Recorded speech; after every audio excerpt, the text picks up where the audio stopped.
جیسے کہ آپ سب لوگ جانتے ہیں کہ چند روز قبل معروف صحافی اور کالم نگار ایاز امیر صاحب کے بیٹے کے ہاتھوں اس کی اہلیہ کا قتل ہو گیا تھا۔ اس قتل کی وجہ سے ایاز امیر صاحب کو خود بھی چند روز حوالات میں رہنا پڑا، لیکن جلد ہی عدالت نے ان کو باعزت بری کرتے ہوئے ان کا نام اس کیس سے خارج کر دیا۔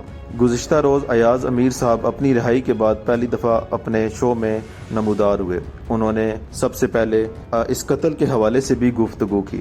آج انہوں نے اب دنیا نیوز اخبار میں اس حوالے سے ایک پورا کالم بھی لکھا ہے۔ اس کالم کا عنوان ہے کہنے کو کیا رہ گیا ہے۔ وہ لکھتے ہیں کہ پہلی اطلاع پر یقین نہ آیا، پھر پیروں تلے زمین ہل گئی۔ کچھ یہ خیال تھا کہ شاید زخمی ہونے کی بات ہوئی ہو، اسی لیے ہر ایک سے کہا فوراً فلاں جگہ پہنچے۔ چند لمحوں میں البتہ موت کا پتہ چلا تو جیسے زمین پر اندھیرا چھا گیا۔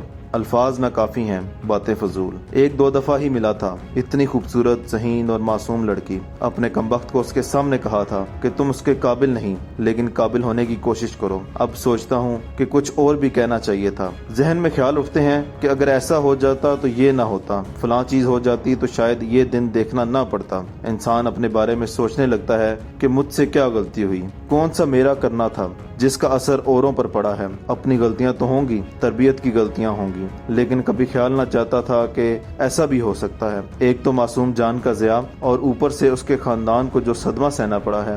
اس معصوم جان نے کیا کیا تھا، اس کے ماں باپ نے کیا کیا تھا کہ ان کو یہ دن دیکھنا پڑا۔ اپنی غلطی جس سے انکار ممکن نہیں، یہ تھی کہ خاندان اکٹھا نہ رہ سکا۔ خاندان ٹوٹ جائے تو بچوں پر اثر پڑتا ہے، لیکن یہ بھی حقیقت ہے کہ ہر ٹوٹے ہوئے خاندان سے ایسے واقعات جنم نہیں لیتے۔ بس انسان پھر اپنی قسمت کو ہی رو سکتا ہے۔ ہمارا صدمہ البتہ الفاظ تک ہے۔ جو ہوا وہ تو سارا کے ساتھ ہوا، اور صدمہ اس کا خاندان برداشت کر رہا ہے، خاص طور پر اس کے والد۔ ان کی کیفیت وہی جان سکتے ہیں، وہ کس کرب سے گزر رہے ہیں۔ ایک بات وضاحت کے لیے کہہ دوں کہ کسی اور قسم کا واقعہ ہوتا، کوئی لڑائی ہوئی ہوتی، کوئی فائرنگ کا کیس ہوتا، کچھ زخمی ہوئے ہوتے، کچھ گرے پڑے ہوتے، تو میرا رد عمل مختلف ہوتا۔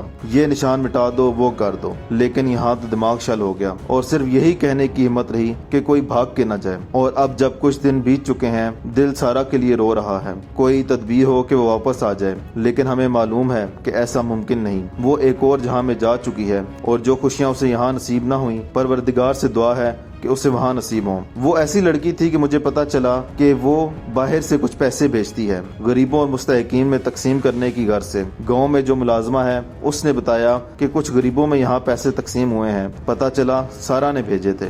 جب دونوں مجھے ملے تھے اور اپنے بیٹے کو میں نے کہا تھا تم اس کے قابل نہیں، شاہ نواز کو تاکید کی تھی کہ اپنی عادتیں بدلو، اور سارا سے کہا کسی غرض سے بھی پیسے نہیں بھیجنے، بگاڑ بہت ہو جائے تو ایسی باتوں کا اثر کیا رہتا ہے۔ اور جیسے اوپر عرض کیا، بگاڑ ہو جائے تو انسان سوچنے پر مجبور ہو جاتا ہے کہ اس بگاڑ میں میرا حصہ کتنا ہے۔ میری ذاتی عادات کبھی بھی مثالی نہیں رہیں، شادیاں ہوئیں اور ٹوٹیں۔ جیسا کہ کہہ چکا ہوں، ایسی باتوں کا اثر بچوں پر پڑتا ہے، لیکن یہ بھی حقیقت ہے کہ ہر ٹوٹے ہوئے خاندان سے بربریت جنم نہیں لیتی۔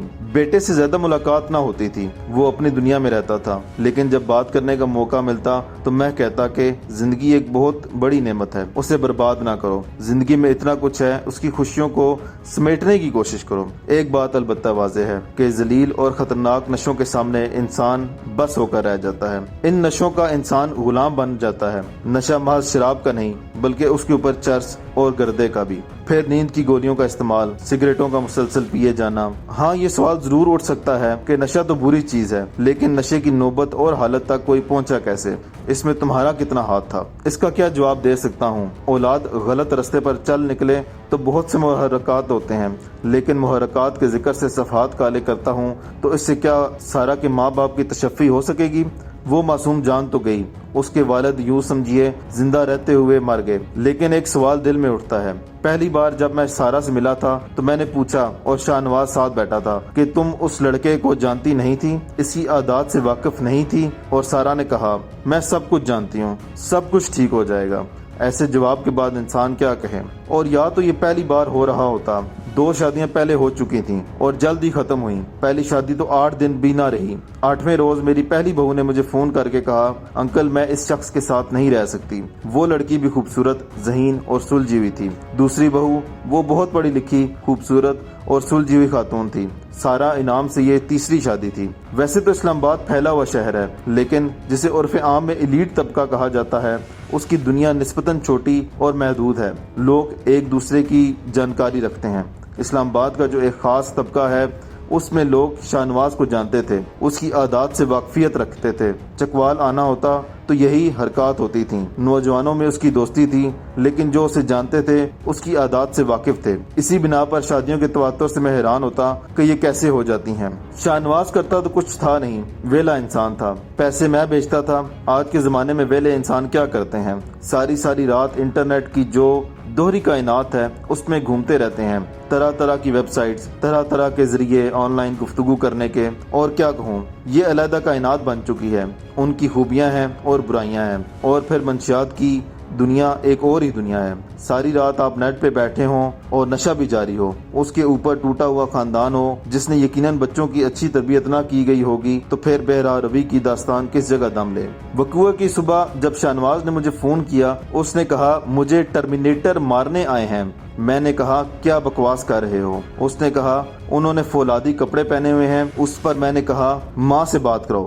یہ اس کی ذہنی حالت تھی۔ بہرحال اللہ ہی رحم کرے۔ سارا کا سوچتا ہوں تو نیند اڑ جاتی ہے، اس کے والد کا خیال آتا ہے تو دل پکڑ لیتا ہوں۔ میرا ارادہ تھا کہ شاہ نواز کو نہیں دیکھوں گا، اس کی کوئی امداد نہیں کروں گا، کیونکہ یہ کسی امداد کا مستحق نہیں۔ یہ اسلام آباد پولیس کی مہربانی کہ مجھے بھی اسی تھانے میں بند کر دیا جہاں پر شاہ نواز ریمانڈ کاٹ رہا تھا۔ لا محالہ لوگ مجھے ملنے آتے تو کچھ کھانا وغیرہ اس کی طرف بھی پہنچا دیتے۔ بہرحال اپنے وقت پر مقدمہ چلے گا، اور میری دعا ہے کہ انصاف کے تقاضے پورے ہوں۔